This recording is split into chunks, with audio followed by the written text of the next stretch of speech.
Ituturo ko ngayon sa videong ito kung papaano lagyan ng lock ang mga apps natin sa cellphone, dahil madalas ay hinihiram ang cellphone natin, at binubuksan ang apps ng hindi nagpapaalam. Make sure lamang po na panoorin natin ang video, hanggang sa matapos para malaman nyo yung step by step kung paano ito gawin. Hindi ko na patatigilan pa at simulan na natin. Ang unang paraan para lagyan ng password ang app sa cellphone natin ay magpunta tayo sa settings.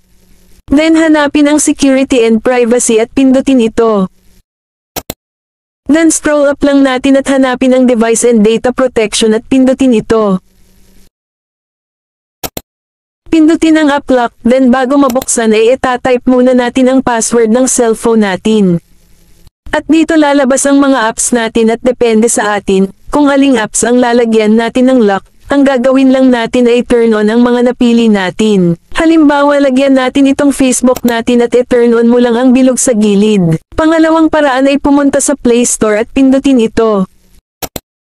At i-type sa search bar ang app lock-ins.inc. Then automatic na lalabas siya sa pangalawang result at kung makikita nyo meron siyang 4.7 reviews and 10 million users, then pindutin ang install.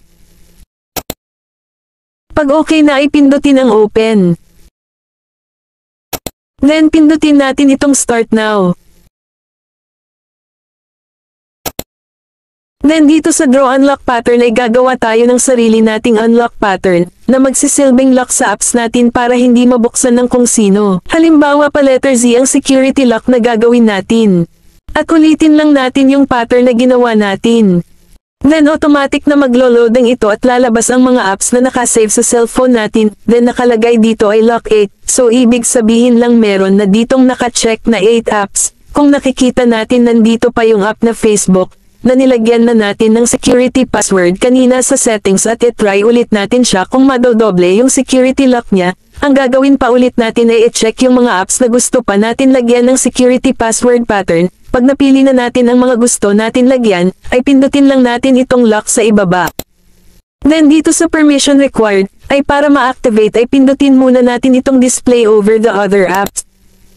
Piliin lang natin yung na-download natin na app lock. Tapos i-turn on lang natin itong draw over other apps. Then next natin i-tap itong usage access.